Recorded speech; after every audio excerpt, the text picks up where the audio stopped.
حبیب اللہ الصلاۃ والسلام علیک یا سیدی یا خاتم النبیین وعلی آلک و اصحابک یا سیدی یا شفیع المذنبین۔ اللہ تعالی ہمارا خالق ہے، مالک ہے، رازق ہے، علی کل شیء قدیر ہے، جیسا چاہتا ہے بندوں کو نواز دیتا ہے، جس کو چاہتا ہے دولت کی کثرت سے مالا مال کرتا ہے، اور جس کو چاہتا ہے دولت کی کمی کا شکار کر دیتا ہے۔ وہ چونکہ مالک ہے، جس کو چاہتا ہے عزتوں کا تاج عطا فرماتا ہے، اور جس کو چاہتا ہے ذلت و رسوائی کا شکار کر دیتا ہے۔ وَتُعِزُّ مَن تَشَاءُ وَتُذِلُّ مَن تَشَاءُ۔ وہ چونکہ مالک ہے، جس کو چاہے بادشاہ بنا دے اور جس کو چاہے فقیر بنا دے، اور اللہ جیسا کرنے کا ارادہ فرما لیتا ہے، پھر اللہ کے ارادے کو، اللہ کے فیصلے کو دنیا کی کوئی طاقت بدل نہیں سکتی ہے۔ قرآن حکیم میں رب ذوالجلال نے ارشاد فرمایا وَإِن يَمْسَسْكَ اللَّهُ بِضُرٍّ فَلَا كَاشِفَ لَهُ إِلَّا هُوَ، کہ جب اللہ کسی کو تکلیف میں مبتلا کرتا ہے، تنگ دستی میں مبتلا کرتا ہے، کسی بیماری میں مبتلا کرتا ہے، تو سوائے اللہ کے اس کی بیماری کو کوئی دوسرا دور کر سکتا نہیں۔ وَإِن يُرِدْكَ بِخَيْرٍ فَلَا رَادَّ لِفَضْلِهِ، اور فرمایا کہ جس کو اللہ اپنی خیر دینا چاہے، اپنا فضل دینا چاہے، اپنا انعام دینا چاہے، تو پھر اللہ کے فضل کو کوئی طاقت روک نہیں سکتی ہے۔ تو یہ اللہ تعالیٰ کی تقسیم ہے کہ کوئی امیر ہے، کوئی غریب ہے، کوئی بادشاہ ہے، کوئی فقیر ہے، یہ اللہ کی تقدیر ہے، یہ اللہ کے فیصلے ہیں۔ حضرت آدم علیہ السلام کو جنت میں جب رب ذوالجلال نے بنا لیا، تو حضرت آدم سے رب نے فرمایا کہ اے آدم، آپ سے ہم پوری دنیا کو پیدا کریں گے۔ آپ ابو الآدم ہیں، ابو الانسان ہیں، یعنی تمام انسانوں کے باپ آپ ہیں۔ قیامت تک جتنے لوگ ہوں گے وہ سارے کے سارے لوگ کس کی نسل سے پیدا ہوں گے؟ حضرت آدم کی نسل سے۔ تو جب اللہ پاک نے یہ کہا نا، تو حضرت آدم نے عرض کی کہ اے باری تعالیٰ، پھر مجھے دکھا کہ میری اولاد کیسے ہوگی، میں اپنی اولاد کو دیکھنا چاہتا ہوں، اپنی اولاد کا مشاہدہ کرنا چاہتا ہوں۔ تو چونکہ اللہ کی ذات ہر چیز پہ قادر ہے، تو اللہ تعالیٰ نے اولاد آدم کا ایک نظارہ حضرت آدم کو جنت میں کروایا اور کہا کہ یہ آپ کی اولاد ہوگی دنیا میں۔ تو حضرت آدم نے جب دیکھا اپنی اولاد کو، تو کیا مشاہدہ کیا کہ آپ کی اولاد میں کوئی غریب ہے، کوئی امیر ہے، کوئی خوبصورت ہے، کوئی بدصورت ہے، کوئی گورا ہے، کوئی کالا ہے، تو حضرت آدم نے عرض کی اے باری تعالیٰ تو نے میری اولاد کو ایک جیسا کیوں نہیں بنایا؟ سارے گورے بن جاتے، سارے امیر بن جاتے، سارے صحت مند بن جاتے، تو اے باری تعالیٰ تو نے میری اولاد کو ایک جیسا کیوں نہیں بنایا؟ تو رب الجلال نے یہ سن کے فرمایا اس لیے نہیں بنایا انی احببت ان اشکر، اس لیے کہ میں یہ چاہتا ہوں کہ لوگ دنیا میں جا کر اپنے رب کا شکر ادا کر سکیں، کہ اگر میں سب کو صحت مند بنا دیتا، بیمار ہوتا ہی کوئی نہ، تو پھر اے آدم بتاؤ مجھ سے کون بیماری کی شفا مانگتا؟ اگر میں سارے لوگوں کو امیر بنا دیتا، غریب ہوتا ہی کوئی نہ، تو بتاؤ پھر کون مجھ سے رزق کی دعا مانگتا؟ تو یہ فرق میں نے اس لیے رکھا ہے تاکہ لوگ مجھ سے دعائیں مانگیں، لوگ میرے سامنے ہاتھ اٹھائیں، مجھ سے مانگیں اور پھر میری بارگاہ میں شکر ادا کریں۔ تو اللہ کی بارگاہ میں شکر ادا کرنے کا ایک طریقہ یہ بھی ہے کہ ہم اپنا مال رب کی رضا کے لیے خرچ کریں، اور پھر مال کئی جگہوں پہ خرچ ہو سکتا ہے، مسجد میں ہو سکتا ہے، مدرسے میں ہو سکتا ہے، کسی غریب کو دیا جا سکتا ہے، بے شمار جگہوں پہ مال خرچ ہو سکتا ہے، مگر ایک بہترین طریقہ مال خرچ کرنے کا یہ بھی ہے کہ ہم اپنے مال سے اپنی استطاعت کے مطابق ایک جانور خریدیں اور اسے اللہ کی بارگاہ میں پیش کر دیں، اللہ کی بارگاہ میں اس کی قربانی دے دیں، اللہ کی بارگاہ میں اس کو ذبح کر دیں۔ تو اس سے کیا ملے گا؟ آنے والے دنوں میں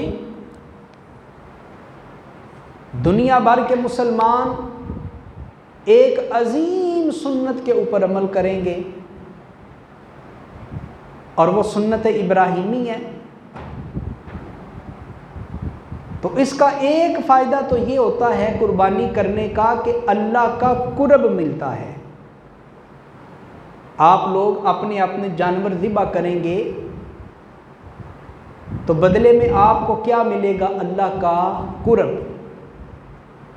نماز پڑھیں تو اللہ کا قرب ملتا ہے، روزہ رکھیں تو اللہ کا قرب ملتا ہے، زکوٰۃ دیں تو اللہ کا قرب ملتا ہے، اور اسی طرح قربانی کریں گے تو اللہ تعالیٰ آپ کو اپنا قرب بھی عطا فرمائے گا، اللہ آپ کو اپنی رضا بھی عطا فرمائے گا۔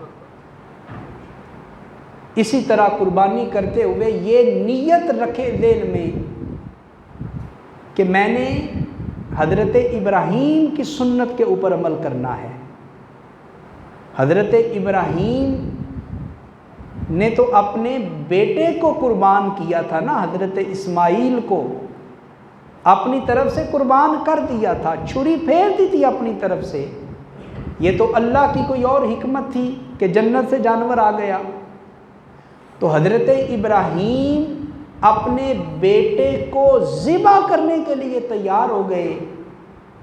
تو سوچیں اگر اللہ ہمیں بھی حکم دیتا کہ سال میں ایک مرتبہ یہ قربانی دو، تو کتنا مشکل کام تھا، کتنا کٹھن مرحلہ تھا، مگر اللہ نے ایسا حکم نہیں دیا۔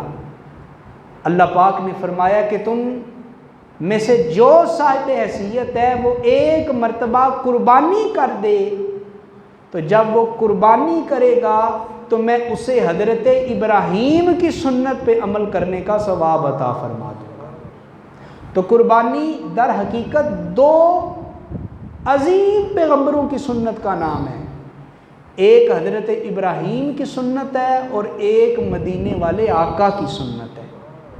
حضرت ابراہیم کی بھی سنت اور امام الانبیاء کی بھی سنت ہے قربانی کرنا۔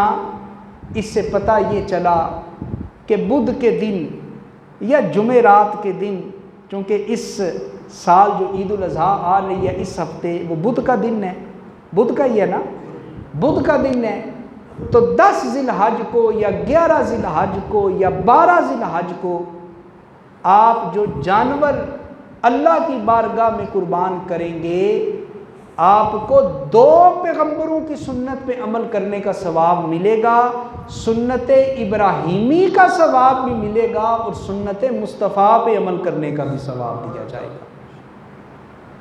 قربانی کیا ہے؟ قربانی کی تعریف سن لیں اور پھر کچھ اہم مسئلے آپ کی خدمت میں عرض کرتے ہیں۔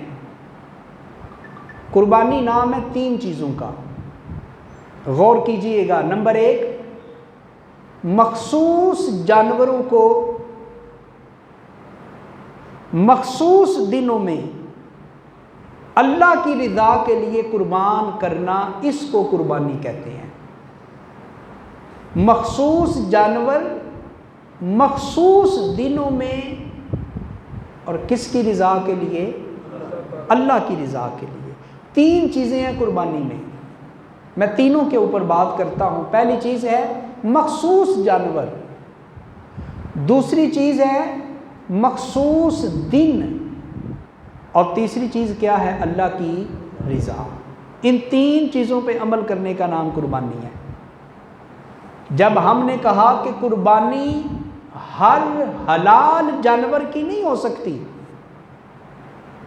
قربانی کے لیے شریعت مطہرہ نے جو جانور مخصوص کیے ہیں فقط ان کی قربانی جائز ہے، اور وہ 3 طرح کے جانور ہیں۔ نمبر 1 بکری، نمبر 2 گائے، اور نمبر 3 اونٹ۔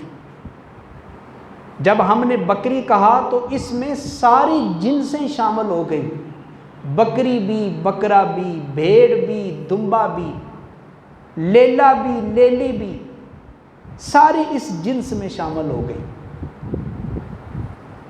اور گائے، جب گائے کہا تو اس میں وچھا بھی آ گیا، بیل بھی آ گیا، اور ہمارے نزدیک بھینس اور بھینسا یہ بھی گائے کی ایک جنس ہے، گائے کی ایک قسم ہے، لہٰذا ہمارے نزدیک بھینس کی یا کٹے کی قربانی کرنا یہ بھی جائز ہے۔ اور تیسرا جانور کون سا ہے؟ اونٹ، مذکر ہو یا مؤنث ہو۔ تو یہ 3 قسم کے جانور ہیں، مخصوص جانور۔ ان 3 قسموں کے علاوہ اور کسی جانور کی قربانی کرنا جائز نہیں ہے۔ اب ہرن حلال ہے، گوشت بھی اس کا بڑا لذیذ ہوتا ہے، تو اگر کوئی شخص یہ بولے کہ جناب میں عید کے دن 5 لاکھ کا ہرن خرید کے لایا ہوں، اللہ کی راہ میں قربان کرنا ہے، تو اگر میں ہرن کی قربانی کر دوں تو کیا جواب ہوگا؟ اس کی قربانی درست ہے؟ اس کی قربانی درست نہیں ہے، اس لیے کہ شریعت مطہرہ نے جو مخصوص جانور رکھے ہیں ان کے علاوہ اور کسی جانور کی قربانی جائز نہیں ہے۔ اور مخصوص جانوروں میں ان کی عمریں بھی شامل ہیں۔ کیا میں نے کہا؟ مخصوص جانوروں میں عمر کا لحاظ رکھنا بڑا ضروری ہے۔ اگر چھوٹا جانور ذبح کریں گے، بکرا یا بکری، تو اس کی عمر شریعت نے 1 سال، کم از کم 1 سال مقرر کی ہے۔ 1 سال مکمل ہونے کے بعد دوسرا سال شروع ہو چکا ہو، اور یاد رکھیں اگر سال پورا ہونے میں 1 دن بھی باقی ہے، بلکہ 1 گھنٹہ بھی باقی ہے، تو چونکہ اس کی عمر پوری نہیں، لہذا اس کی قربانی درست نہیں ہے۔ تو چھوٹے جانوروں کی کم از کم عمر شریعت نے کتنی مقرر کی ہے؟ بولیں 1 سال۔ ہاں، بھیڑ یا دمبا، اس کی رخصت ہے حدیث میں کہ اگر کسی کے ہاں 6 ماہ کا دمبا ہو، 6 ماہ سے اوپر 7 ماہ، 8 ماہ، 9 ماہ، مگر وہ اتنا موٹا تازہ ہو کہ وہ سال کا لگتا ہو، تو پھر 6 مہینے کے دمبے کی یا بھیڑ کی قربانی بھی درست ہے، مگر یہ صرف اس کے لیے ہے، بکرا بکری کے لیے نہیں ہے۔ اور اس میں شرط بھی کیا ہے؟ عمر اگرچہ تھوڑی ہے مگر دیکھنے میں سال کے لگتے ہوں، موٹے تازے ہوں، صحت مند ہوں۔ اور اگر گائے ہے یا بچہ ہے یا کٹا ہے یا بھینس ہے، تو ان کی عمر شریعت نے کم از کم 2 سال رکھی ہے، 2 سال مکمل ہو کے تیسرا سال شروع ہو چکا ہو۔ اور جو بڑا جانور ہے اونٹ یا اونٹنی، اس کی عمر کتنی ہے؟ کم از کم 5 سال۔ 5 سال عمر پوری ہو چکی ہو اور 6واں سال شروع ہو چکا ہو۔ اور ایک بڑا خاص مسئلہ میں آپ کی خدمت میں عرض کرنے لگا ہوں۔ پچھلے ہفتے مجھ سے کسی نے یہ مسئلہ پوچھا کہ جناب میں دیہات میں رہتا ہوں، کسان ہوں، مال ڈنگر رکھے ہوئے ہیں، تو میرے گھر کا بچہ ہے، گھر کا 2 سال اس کی عمر پوری ہو چکی ہے، مگر وہ ابھی دوندا نہیں ہوا، تو اس کی قربانی درست ہوگی؟ عمر پوری ہے 2 سال، یہ میں گارنٹی سے کہتا ہوں، چونکہ وہ میرے گھر کا ہے، میرے ڈیرے کا ہے، عمر 2 سال پوری ہے، مگر وہ ابھی دوندا نہیں ہوا، کیا قربانی درست ہوگی؟ تو میں نے جواب دیا جی بالکل آپ کی قربانی درست ہوگی۔ اور آپ بھی مسئلہ یاد رکھیں، شریعت نے دوندا ہونا یہ شرط کہیں بھی نہیں رکھی ہوئی، شریعت نے جو شرط رکھی ہے وہ عمر کی شرط رکھی ہے۔ اگر وہ 2 سال مکمل ہے تو آپ کے جانور کی قربانی درست ہے، اگرچہ وہ ابھی تک دوندا نہیں ہوا۔ اب آپ سوال پوچھ سکتے ہیں کہ اگر دوندا ہونا شرط نہیں تو ہم منڈیوں میں جا جا کے جانور کے منہ کھول کے دانت کیوں چیک کرتے ہیں؟ تو یاد رکھیں 2 چیزیں ہیں، اگر تو آپ کے گھر کا جانور ہے یا آپ کے دوست نے پالا ہوا تھا یا اور کسی قابل اعتماد بندے نے پالا ہوا تھا اور وہ گارنٹی کر رہا ہے اور آپ کو اس کے اوپر بھروسہ بھی ہے کہ یہ بندہ جھوٹ نہیں بولتا اور وہ گارنٹی دے کہ اس کی عمر 2 سال پوری ہے، اگرچہ دوندا نہیں ہوا تو اس کی قربانی آپ کر سکتے ہیں۔ یہ جو دوندا ہے نا، یہ ایک علامت ہے، یہ ایک شناخت ہے 2 سال پورا ہونے کی۔ مگر بعض اوقات ایسا ہوتا ہے جانوروں میں خوراک کی کمی کی وجہ سے یا اور وجوہات کی وجہ سے عمر تو پوری ہو جاتی ہے مگر وہ بھی دوندے نہیں ہوتے، تو اس لیے علماء فرماتے ہیں کہ اگر آپ اجنبی سے جانور خریدنے لگیں، یہ غور سے سنیے گا، اجنبی سے منڈی سے جانور خریدنے لگیں یا سڑک کے اوپر چلتے ہوئے کوئی جانور آپ کو پسند آ گیا وہ جانور خریدنے لگیں، کسی بیوپاری سے جانور خریدنے لگیں تو اس کے دانت ضرور چیک کر لیں، اگر وہ دوندا نہیں ہوا تو مت خریدیں۔ وہ 1000 دفعہ بھی قسمیں اٹھائیں کہ نہیں جناب مجھ سے اللہ کی قسم لے لیں، رسول کی قسم لے لیں، قرآن کی قسم لے لیں، یہ 2 سال پورا ہو چکا ہے اس کا، تو چونکہ وہ اجنبی ہے، وہ بیپاری ہے اور اس کا سیزن ہے، تو اس لیے فقہاء نے کہا کہ اس کی قسموں کا اعتبار نہیں کیا جائے گا۔ تو اب آپ مسئلہ سمجھ گئے کہ اگر گھر کا جانور ہے یا کسی قابل اعتماد بندے سے آپ نے خریدا اور وہ آپ کو تسلی دے کہ 2 سال پورے ہیں تو چپ کر کے وہ جانور خرید کے ذبح کر لیں، انشاءاللہ قربانی ہو جائے گی۔ مگر اجنبی سے خریدیں، منڈی سے، بیپاری سے خریدیں تو پھر دانت چیک کر کے خریدیں، جب تک دوندا ہونا وہ شرط پوری نہ ہو وہ جانور کبھی بھی نہ خریدیں۔ تو مخصوص جانوروں میں ایک شرط میں نے کیا بیان کی؟ عمر کا حساب، یہ بڑا ضروری ہے۔ اور دوسری اس میں شرط یہ ہے کہ جو جانور خریدنے لگیں ان میں عیب نہیں ہونا چاہیے، نقص نہیں ہونا چاہیے ان میں۔ حدیث پاک میں نبی کریم صلی اللہ علیہ وآلہ وسلم نے 4 قسم کے جانوروں کا ذکر کیا جن کی قربانی درست نہیں۔ وہ 4 قسم کے جانور کون سے ہیں؟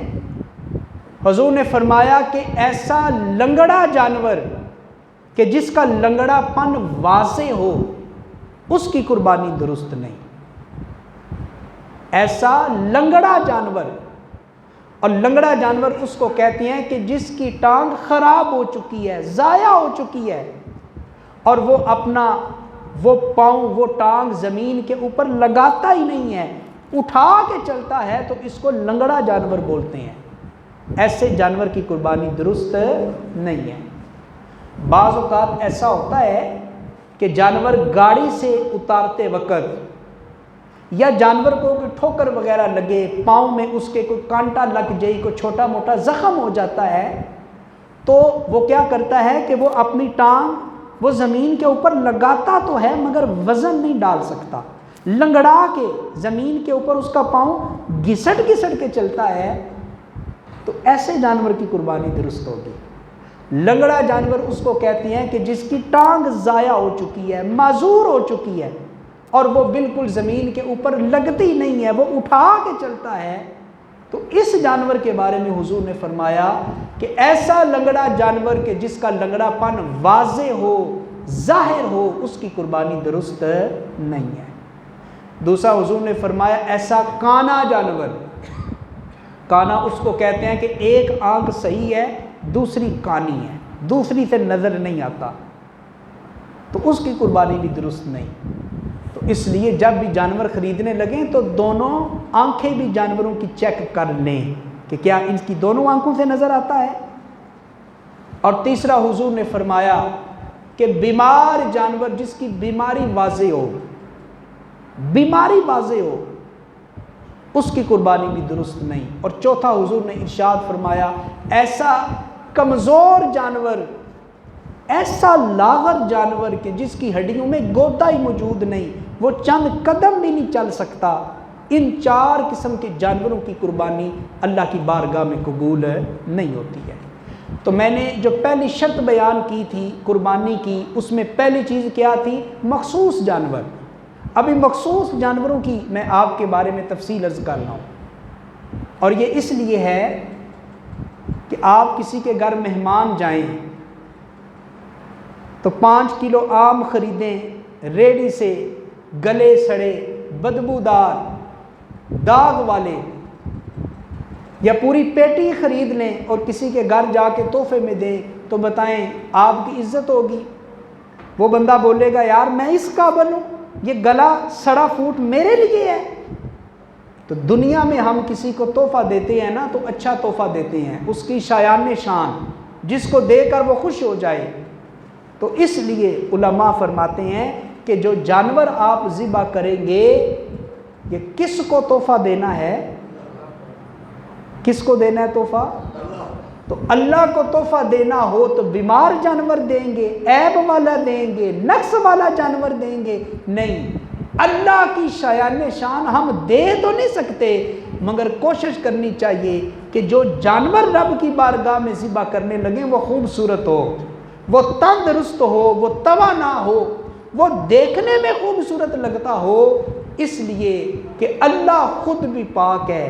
پچھلے جمعے بھی یہ حدیث میں نے عرض کی تھی، اللہ خود بھی پاک ہے، اور اللہ پسند کن چیزوں کو کرتا ہے؟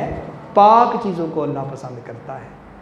تو مخصوص جانور، اس کے بعد ہے مخصوص دنوں میں قربانی کرنا۔ قربانی کے دن بھی مخصوص ہیں، اور قربانی کتنے دنوں میں ہو سکتی ہیں بتائیں ذرا؟ کتنے دنوں میں؟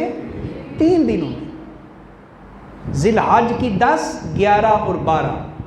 عید کا پہلا دن، عید کی نماز پڑھنے سے پہلے نہیں، عید کی نماز پڑھنے کے بعد، اور شہر میں کسی ایک جگہ بھی عید کی نماز ہو جائے تو قربانی کرنا درست ہو جاتا ہے۔ 3 دن اور 2 راتیں، یہ شریعت مطہرہ نے مخصوص دن رکھے ہیں قربانی کے۔ اس سے پتہ چلا کہ کوئی 9 ذی الحج کو قربانی کر دے تو اس کی قربانی درست نہیں ہے، یا کوئی چوتھے دن کرے یا 5ویں دن کرے، بے شک 5 لاکھ کا وعدہ کر دے تو وہ جانور تو حلال ہے، گوشت تو حلال ہے، مگر قربانی کا ثواب نہیں ملے گا۔ اور یہ بھی یاد رکھیں عید کے پہلے دن قربانی کرنا زیادہ فضیلت والا عمل ہے، دوسرے دن قربانی کریں گے ثواب کم ہو جائے گا، تیسرے دن کریں گے تو ثواب اس سے کم ہو جائے گا، قربانی درست ہو جائے گی۔ لہٰذا سب سے افضل دن کون سا ہے؟ عید کا پہلا دن۔ اور تیسری چیز اس میں کیا تھی؟ اللہ کی رضا کے لیے قربانی کی تعریف یاد ہو گئی ہوگی آپ کو، مخصوص جانور مخصوص دنوں میں اللہ کی رضا کے لیے قربان کرنا۔ تو اللہ کی رضا کا کیا مطلب ہے؟ پچھلے جمعے میں نے اس پہ تفصیل سے بات کی تھی، آیات بھی آپ کے سامنے رکھی تھی، احادیث بھی رکھی تھی، اور ان کا خلاصہ کیا نکلا تھا کہ قربانی کس کو راضی کرنے کے لیے کرنی ہے؟ اللہ کو راضی کرنے کے لیے۔ ایسا نہیں ہوگا کہ میں کسی سے پوچھوں جناب سنائیں جانور لے لیا قربانی کا، تو وہ آگے سے بولے حضرت صاحب جیب تو اجازت نہیں دیتی تھی مگر بچے بڑے تنگ کر رہے تھے، بچوں کو خوش کرنے کے لیے جانور خرید لیا۔ تو بتائیں قربانی ہو جائے گی؟ اس نیت سے نہیں ہوگی۔ میں نے پوچھا جناب سنائیں آپ نے جانور لے لیا، تو کوئی بھولا آدمی یہ کہہ دے کہ جناب ہاتھ تے بڑا تنگ سی لیکن بیوی نہیں سی کھلون دیندی، بیوی کی بات پہ عمل کرنے کے لیے میں نے لے لیا، چلو بیوی خوش ہو جائے بچے خوش ہو جائیں۔ تو یاد رکھیں یہ بیوی بچے تو خوش ہو جائیں گے مگر اللہ کی ذات خوش نہیں ہوگی۔ تو قربانی کرتے ہوئے نیت کو خالص رکھنا ہے، ارادے کو خالص کرنا ہے، اپنی نیت اور ارادہ 100% نہیں 101% اللہ کی رضا کے لیے قربانی کرنی ہے۔ اور پھر یاد رکھیں جو قربانی نہیں کرتا، بہت سارے ایسے لوگ ہیں نا اللہ نے وسعت دی ہے مال و دولت کی، کروڑ کے گھر میں رہتے ہیں، 20 لاکھ کی گاڑی پہ سفر کرتے ہیں مگر قربانی نہیں کرتے۔ جی حالات بڑے ٹائٹ ہیں، جیب بڑی تنگ ہے، ایس سال نہیں اگلے سال سوچیں گے، طاقت ہے استطاعت ہے مگر بہانے نہیں چھوڑتے، شیطانی وسوسوں کا شکار ہو جاتے ہیں، قربانی نہیں کرتے۔ تو یاد رکھیں نبی کریم صلی اللہ علیہ وسلم کی حدیث سن لیں، حضور نے فرمایا من کان لہ ساعۃ ولم یضحی فلا یقربن مصلانا۔ بڑی اہم حدیث ہے، سارے غور سے سنیں۔ حضور نے فرمایا کہ جس کو اللہ نے طاقت دی ہو اور اس کے باوجود وہ قربانی نہیں کرتا، فرمایا فلا یقربن مصلانا، وہ عید پڑھنے کے لیے ہماری عیدگاہ میں نہ آیا کرے۔ جو طاقت کے باوجود قربانی نہیں کرنا وہ عید پڑھنے کے لیے ہماری عیدگاہ میں نہ آئے۔ دنیا کا اصول پتہ کیا ہے؟ میں کسی سے تھوڑا ناراض ہوں نا تو اس سے سلام نہیں لیتا، اور میں سے مراد آپ سارے ہیں۔ ہم کسی سے تھوڑا ناراض ہوں تو اس سے سلام نہیں لیں گے، کسی سے تھوڑا اور زیادہ ناراض ہوں تو ہم بولیں گے چل میں تیری شکل نہیں دیکھنا چاہتا، اور کسی سے بہت زیادہ ناراض ہو جائیں تو ہم اپنے گھر کے دروازے اس کے لیے بند کر دیتے ہیں۔ وہ گھر معافی مانگنے کے لیے بھی آئے تو ہم کہتے ہیں جا میں تیرے لیے اپنے گھر کے دروازے نہیں کھولتا۔ اب یہ دنیا کا اصول سامنے رکھیں اور نبی پاک کا فرمان سامنے رکھیں۔ حضور نے فرمایا جو طاقت کے باوجود قربانی نہیں کرے گا ہماری عیدگاہوں کے دروازے اس کے لیے بند ہیں، ہماری عیدگاہ کے دروازے اس کے لیے بند ہیں۔ تو سوچے جس کے لیے حضور اپنی مسجدوں کے اور عیدگاہ کے دروازے بند کر دے تو یہ چھوٹا سا کام ہے۔ ہمارے بہانے نہیں چھوٹتے، ہمارے بہانے نہیں چھوٹتے، رہتے ہم 2 کروڑ کے گھر میں ہیں، جو گاڑی میرے نیچے ہے وہ 40 لاکھ کی گاڑی ہے، جو موبائل میں نے جیب میں رکھا ہے 70,000 کا موبائل ہے، میرے گھر میں LCD بھی ہے، 2 فریج بھی ہیں، 3 موٹر سائیکل بھی کھڑے ہیں، میرا وہ جو بھرولا ہے وہ دانوں سے بھرا ہوا ہے، میرے گھر میں مہینے بھر کا راشن جمع ہے، فریج میں بوتلیں بھی ہیں، فروٹ بھی ہے، گوشت بھی جمع کر کے رکھا ہے، مگر سال بعد جب قربانی کی باری آتی ہے تو مجھے بہانے یاد آ جاتے ہیں، مجھے اپنی غربت یاد آ جاتی ہے، مجھے جو ہے یہ بہانے بازیاں یاد آ جاتی ہیں۔ تو سنیں حضور کا فرمان میں نے آپ کو سنا دیا کہ جو طاقت کے باوجود قربانی نہیں کرتا وہ ہماری عیدگاہ میں نہ آیا کرے۔ اور پھر اس سے اگلی بات بھی سنیں، چونکہ قربانی کے دن آ رہے ہیں تو قربانی کے مسائل سے آگاہی ہونا، قربانی کے مسائل کو سیکھنا، قربانی کے مسائل کو جاننا، یہ ہر مسلمان کے لیے بڑا ضروری ہے۔ قربانی کرتے ہوئے بعض لوگ اس غلط فہمی کا شکار ہیں، ایک گھر میں 4-5 مرد رہتے ہیں اور سارے کمانے والے ہیں، تو صرف ایک بندہ قربانی کر دیتا ہے اور باقی کہتے ہیں جی ساڑی بھی یہ دے ویچی ہو گئی جی۔ ابا جی نے قربانی کر دی، دادا جی نے قربانی کر دی، اب باپ کے 2 3 4 بیٹے کماتے ہیں، سارے صاحب حیثیت ہیں، وہ قربانی نہیں کرتے، وہ کہتے ہیں جی والد صاحب نے جو کر دی ہے، دادا جی نے جو کر دی ہے، ہماری بھی اس کے اندر آ گئی ہے۔ تو یاد رکھو میرے بھائی، قربانی یہ نماز جنازہ کی طرح فرض کفایہ نہیں ہے۔ نماز جنازہ کا مسئلہ تو یہ ہے نا کہ محلے میں سے ایک نے بھی پڑھ لیا تو چلو ساروں کی طرف سے ادا ہو گیا۔ تو ایسا نہیں ہے کہ گھر کی طرف سے ایک بڑے نے قربانی کر دی تو سارے بیٹوں کی طرف سے بھی ہو جائے گی، نہیں ہوگی۔ مسئلہ سن لیجئے، ایک گھر میں جتنے کمانے والے ہیں اور جتنے صاحب استطاعت ہیں، باپ ہے، بیٹی ہے، بیٹی ہیں، پوتے ہیں، ان سب کے اوپر الگ الگ الگ الگ علیحدہ علیحدہ علیحدہ علیحدہ قربانی کرنا ضروری ہے۔ اور صاحب حیثیت کون ہے؟ اس کی تفصیل تو بڑی لمبی چوڑی ہے، مگر آسان لفظوں میں یاد رکھیں۔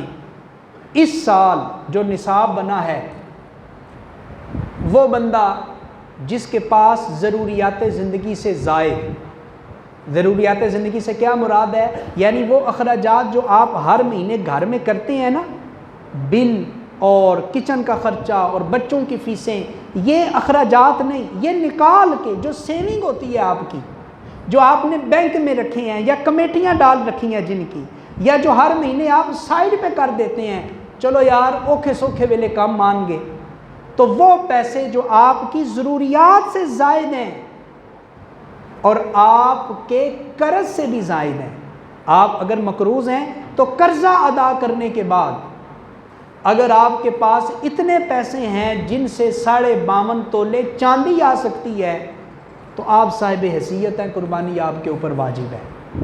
اور چونکہ سونے چاندی کا ریٹ ہر روز بدلتا رہتا ہے، مگر ان دنوں جو ریٹ چل رہا ہے 52.5 تولے چاندی کا، وہ تقریباً 80,000 روپے ہے، کسی زرگر سے پتہ کر لیجئے، بدلتا رہتا ہے نا ہر روز۔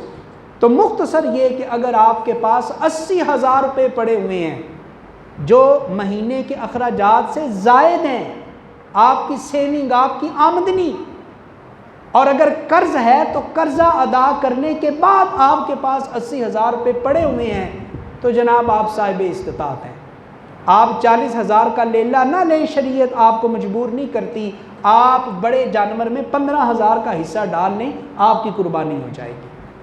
تو مختصر یہ کہ ایک گھر میں جتنے بالغ لوگ ہیں، جتنے کمانے والے ہیں، چاہے باپ ہے، بیٹی ہے، بیوی ہے، بیٹے ہیں، ان سب کے اوپر الگ الگ علیحدہ علیحدہ اپنے اپنے جانور کی قربانی کرنا ضروری ہے۔ ایک اور مسئلہ بھی بڑے لوگ پوچھتے ہیں، جناب میرا دل کرتا ہے میں اپنی ماں کی طرف سے قربانی کروں، میری ماں فوت ہو گئی ہے، میرا دل کرتا ہے مرحوم باپ کی طرف سے قربانی کروں۔ تو یاد رکھیں کر سکتے ہیں، مگر شرط یہ ہے کہ پہلے اپنی طرف سے کرنی ہے۔ ایسا تو نہیں نہ ہو سکتا کہ اپنی طرف سے قربانی کرو نہ اور دوسروں کی طرف سے کرتے رہو، پہلے اپنی طرف سے کریں۔ جب آپ اپنی طرف سے قربانی کر لیں گے، اللہ نے آپ کو استطاعت، طاقت دی ہے، پھر باپ کی طرف سے کرو، ماں کی طرف سے کرو، پیر کی طرف سے کرو، یا نبی پاک صلی اللہ علیہ وسلم کی طرف سے کرو، جس کی طرف سے کرو گے انشاءاللہ قبول ہوگی، مگر پہلے کس کی طرف سے کرنی ہے؟ اپنی طرف سے کرنی ہے۔ بعض لوگ ان دنوں یہ بڑا مسئلہ پوچھا گیا، ایک بندہ کہتا ہے جناب میں اس سال قربانی نہیں کرنی، میں مسجد 40,000 دا کولر لوا دینا ٹھنڈے پانی دا، تو کیا یہ عمل درست ہے؟ ایک بندہ کہتا ہے جناب میں اس سال قربانی نہیں کرنی، میرے محلے چ بیوہ رہندی ہے، میں 30,000 دا انہوں راشن دے دینا ہے۔ تو یاد رکھیں، حدیث پاک سن لیں، اسی حدیث میں ان سارے سوالوں کا جواب ہے۔ حضور نے فرمایا یوم نحر یعنی قربانی کے دن، حضور نے فرمایا اللہ کی بارگاہ میں کوئی عمل اتنا محبوب اور پسندیدہ نہیں ہے جتنا محبوب اور پسندیدہ عمل اللہ کی بارگاہ میں جانور کا خون بہانا ہے۔ کیا مطلب؟ عید کے دنوں میں آپ 1 کروڑ غریبوں میں تقسیم کر دو، عید کے دنوں میں 100 یتیم بچیوں کی شادیاں کروا دو، یا عید کے دنوں میں شہر کی ساری مسجدوں میں ٹھنڈے پانی کے کولر لگوا دو، اور قربانی نہ کرو تو اللہ کی بارگاہ میں آپ کے ان سارے عملوں کا اجر و ثواب اتنا نہیں ہوگا جتنا اجر و ثواب آپ کو قربانی کرنے کا دیا جائے گا۔ تو اس لیے یہ جو لنڈے کے فلاسفر ہیں جو یہ کہتے ہیں کیا ضرورت ہے ہر سال اربوں روپیہ جانوروں کے اوپر لگانے کا، ہر سال کروڑوں روپیہ آپ نالیوں میں بہا دیتے ہیں، جانوروں کا خون نالیوں میں بہہ جاتا ہے، کیا ضرورت ہے اس چیز کی؟ تو یاد رکھیں اللہ رسول کے ہر کام میں حکمت ہے، اور مومن وہ ہوتا ہے کہ جس کو حکمت سمجھ نہ بھی آئے وہ یہ نہیں دیکھتا کہ میں یہ کیوں کرتا ہوں، وہ صرف یہ دیکھتا ہے کہ اس لیے کرتا ہوں کہ اللہ نے اور اللہ کے پیارے رسول نے مجھے حکم عطا فرما دیا ہے۔ مومن حکمتوں کے پیچھے نہیں بھاگتا، مومن فائدہ نہیں دیکھتا کہ اس کے پیچھے فائدہ کیا ہے، نفع کیا ہے، مومن کیا دیکھتا ہے کہ یہ کس کا حکم ہے؟ اللہ کا حکم ہے۔